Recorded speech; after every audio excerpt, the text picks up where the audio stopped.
What's going on, everybody? Welcome back to Bond's Apartment. I, of course, am Luke. Thank you very much for joining me on another video. Today's video, I say this a lot, it's a special one. Why? Well, it is the 30th anniversary of Goldeneye. November 13th, it was released, or it had its royal premiere in the UK. November 17th, it was released here in the US. Goldeneye is a very special film for me. It's what got me into James Bond. The video game got me into the film, what got me into the rest of the films. The video game got me into everything James Bond, and of course, into watches. This video is about the Goldeneye Omega, the 2541.80 quartz Seamster Professional worn by Pierce Brosnan in the film Goldeneye. Now, as you can see by the thumbnail, this is about me now having acquired this watch 3 different times. So this video is to explain about all 3 of those times. I teased this video a little bit on Instagram. It got a ton of likes, but a lot of questions. Why did you sell it? Why did you return it?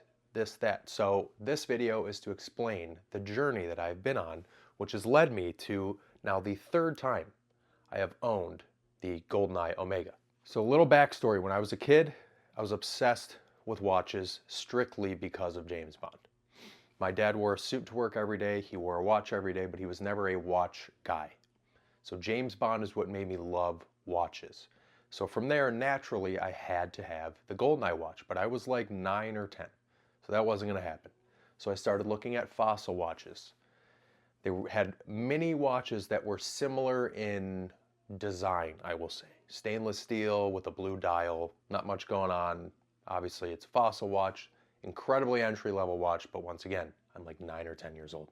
So I remember asking my dad if he could buy me, or if he would buy me one of these watches, and he said, wash your mother's car, wash my car, and I'll take you to get a watch. Coolest trade-off ever.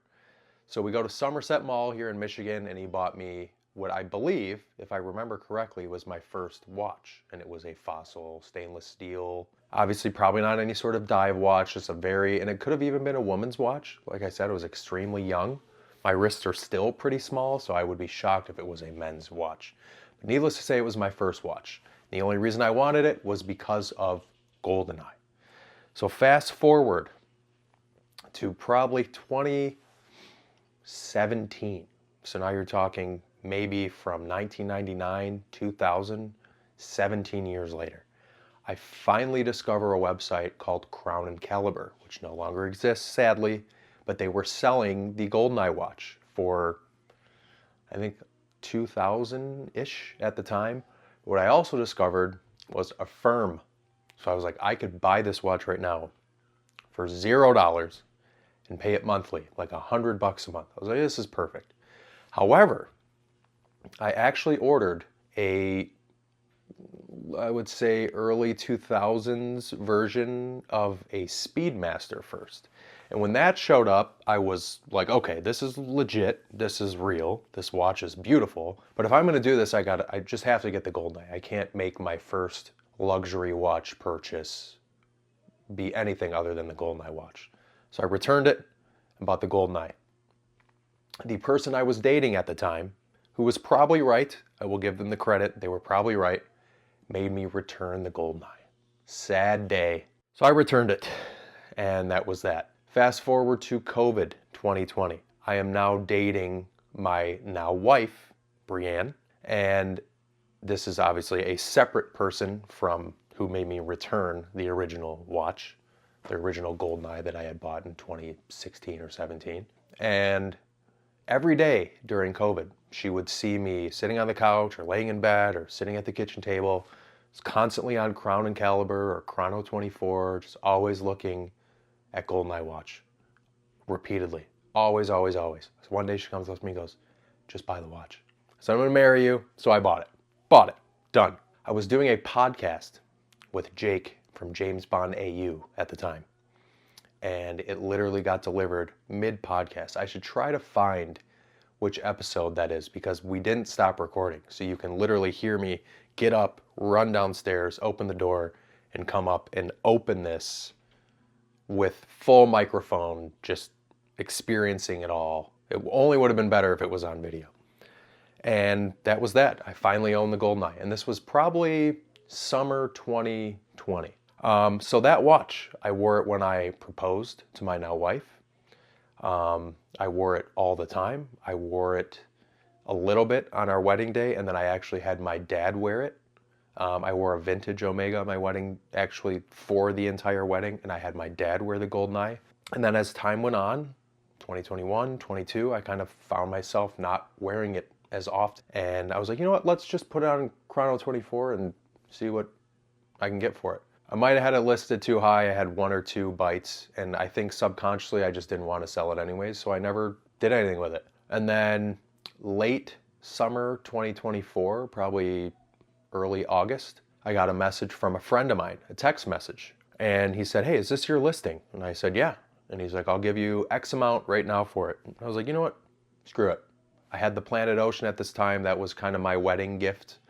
So I've been wearing the Planet Ocean a lot. And then my collection, I kind of really dove into collecting other watches. I was adding some Seikos, some Hamiltons. I had a Breitling in there.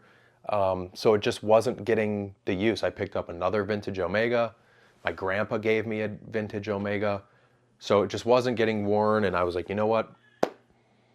I don't know. So I sold it. Huge mistake. And in fairness, my wife has told me as recently as like last week, if you had told me you were selling this watch, I wouldn't have let you sell it. So with that said, I'm actually glad that I sold that one though, because it went to somebody I know, and I know they greatly appreciate it. They're really glad to have it. So that works out really well. So with that said, we are now on to the third iteration of me owning the Goldeneye watch, which I will say right now, will not be sold. I promise I will not sell it. No matter the price, I won't sell it. I got this on Chrono 24, and I told my wife probably throughout this summer of 2025, I need to get this watch back on my wrist before the 30th anniversary of Goldeneye. I'm pretty sure this showed up in the mail on probably like November 7th or 8th. And here I'm recording this on the November 13th, which was the world premiere of Goldeneye. So we accomplished that. Third time owning it, third and last time. I haven't taken it off my wrist since I've gotten it.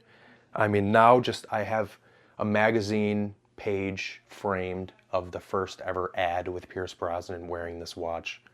And now I can look at that and not feel horrible for having technically gotten rid of this watch 2 different times. This is a watch I have to have in my collection. It defines why I love watches, why I love James Bond, why I love Goldeneye. It's just a very all-encompassing piece that is kind of the centerpiece of my collection. So I'm glad I have it back. I'm glad it's where it belongs. That's the story. Thank you guys for watching. I appreciate all the questions and comments about the entire journey with the Goldeneye watch. So if it wasn't for you guys asking these questions, I may not have done this video. So thank you guys for that. Yeah, I'll catch you guys on the next one. Thank you.